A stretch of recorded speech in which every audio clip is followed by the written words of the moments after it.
E eu estou aqui com a doutora Jéssica Castelo Branco, muito bonito sobrenome, doutora.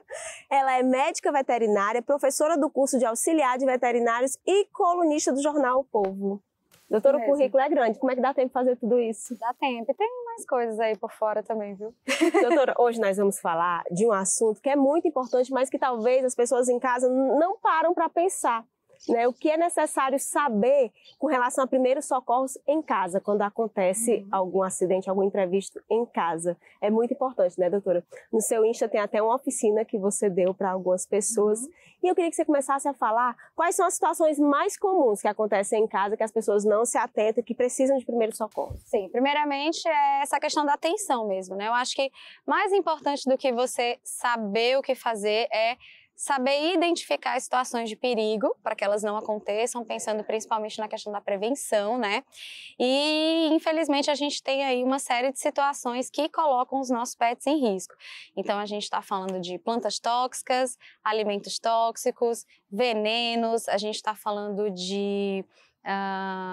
muita coisa, né? São muitas coisas, brigas com animais. outros animais, afogamentos, choques elétricos, queimaduras, é muita coisa mesmo que a gente precisa estar atento. Doutora, e com relação à planta, você falou, eu me lembrei logo, planta, envenenamento ou alimento que não pode ser consumido, como é que eu me atento que eu sei que ele está passando por essa situação? Porque tem animais que são um pouco, a gente identifica logo, mas tem uns que são mais na deles. Como é que eu me atento para isso? Os sintomas eles vão variar muito de acordo com o animal, de acordo com o que ele veio a ingerir, com o que ele teve contato, né? Mas aqueles primeiros sintomas, eles surgem ali talvez a nível de trato gastrointestinal. Então, você vai ver, de repente, um vômito, uma diarreia. Em sinais mais avançados de intoxicação, a gente vai ter algumas alterações que já vão aí para as questões neurológicas, como tremores, salivação excessiva. Então, esses podem ser alguns dos primeiros sinais de que o animal está intoxicado com alguma coisa. Doutora, e é o primeiro sinal levar para o médico veterinário, não tem muito o que fazer, não tem né? muito o que fazer em casa.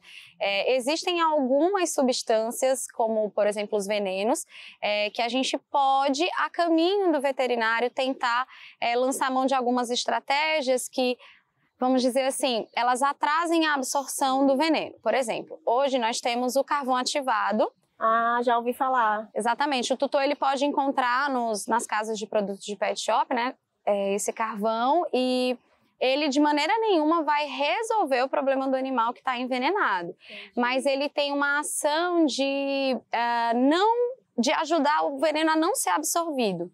Né? Então, ele meio que, vamos dizer, ele se liga àquelas moléculas tóxicas e não permite que o intestino, por exemplo, absorva. Então, ter um carvão ativado em casa pode salvar diante de algumas suspeitas de envenenamento. Né? Você acha que o animal, por exemplo, teve contato com venenos de rato?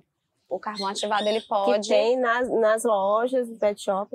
O carvão ativado você encontra nas lojas que vendem produtos, né, de pet shop no geral.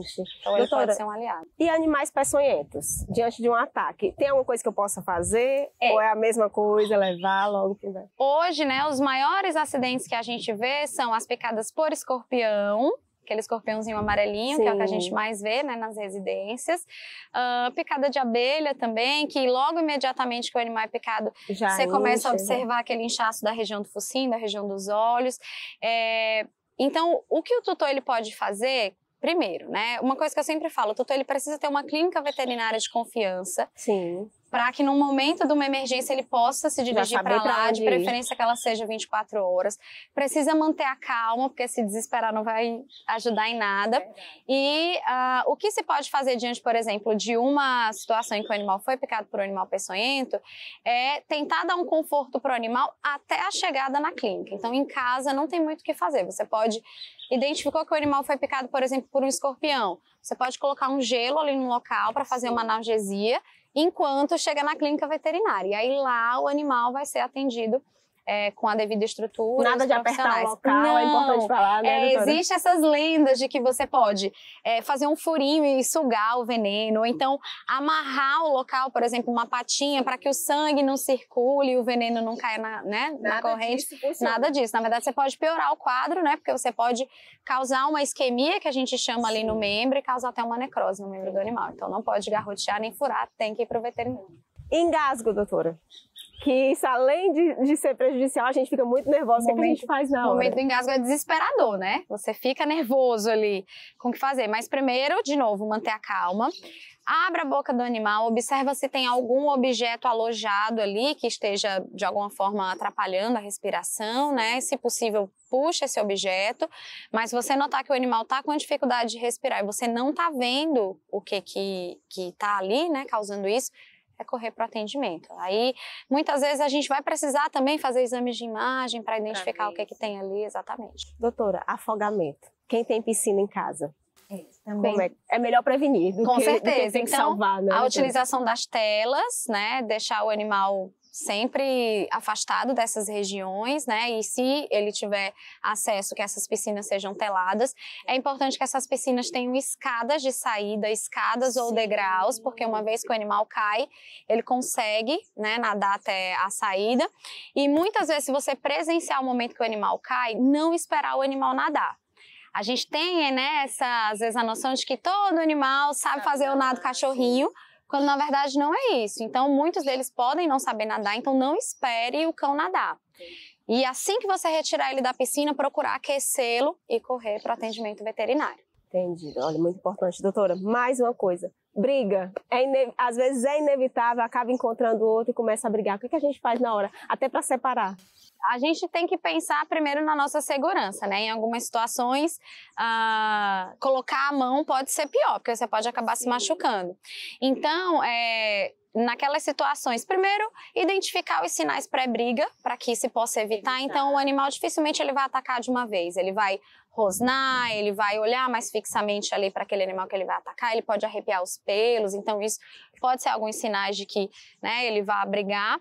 E se acontecer aquela situação do animal grudar e não soltar, existem algumas manobras para você afastar o cão agressor, fazendo uma espécie de colarzinho que dificulta um pouco a respiração dele e a partir daí ele solta, né? E o animal agredido precisa ir para o atendimento veterinário o mais rápido possível.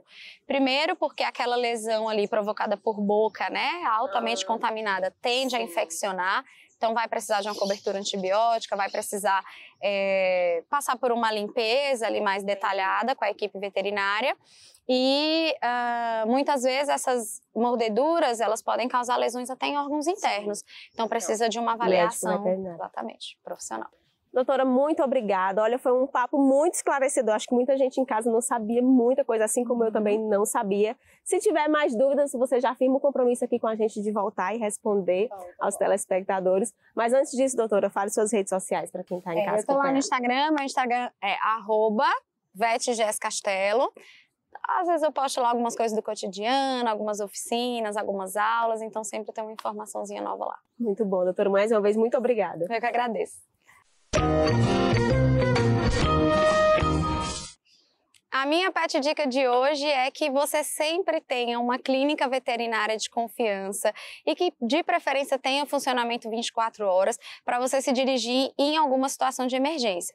Não vá tentar fazer nada em casa, porque você pode piorar a situação do seu pet. Então, liga para a clínica, avisa que seu animalzinho está passando por uma emergência e corra para lá. Essa é a minha dica de hoje.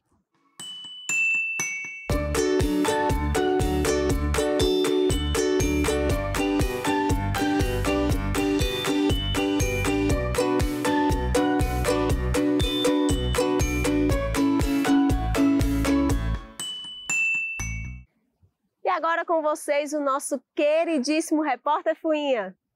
Nha, nha, nha, nha, nha. Olá, pessoal. Repórter Fuinha informa. Fucei e aprendi sobre a raça cão de água português, uma das mais antigas raças que se tem notícia, possivelmente da Ásia Central, trazida para a Península Ibérica pelos bárbaros. Nham, nham. Inteligente, precisa de espaço, muito exercício diário, longas caminhadas e até natação. Presta atenção, presta atenção. Possui 2 tipos de pelagem, cacheados e ondulados, na cor preta, marrom e branco sólido. Sem queda de pelos, é considerado muitas vezes hipoalergênico. Um cão robusto, de porte médio, forte e musculoso. Chegam à altura de 70 centímetros. Podem pesar de 16 a 25 quilos e viver de 10 a 14 anos. Consulte sempre um veterinário. E lembre, animais ficam um mundo melhor. Passou rápido, né? É isso mesmo, tudo que é bom dura pouco, mas não se preocupe porque semana que vem a gente está de volta. Mas não sai não que eu vou deixar aquele recadinho básico. Você quer rever uma matéria ou tem uma sugestão? Entre em contato com a gente através das nossas redes sociais. Tem em casa um pet que é a coisa mais linda, faz uma foto ou vídeo e envia aqui no nosso WhatsApp. Perdeu o TV Pet Show aqui na TV Ceará? Dá uma olhadinha no nosso canal no YouTube, @TV Pet Show. Tem todas as matérias lá para você. Aí aproveita, se inscreve e ativa o sininho que é para dar aquele apoio. Ou então já posiciona o seu celular no nosso QR Code e vai direto para lá. Eu vou ficando por aqui. Um grande beijo, fiquem com Deus, até semana que vem. Lembrem-se, animais pintam um mundo melhor.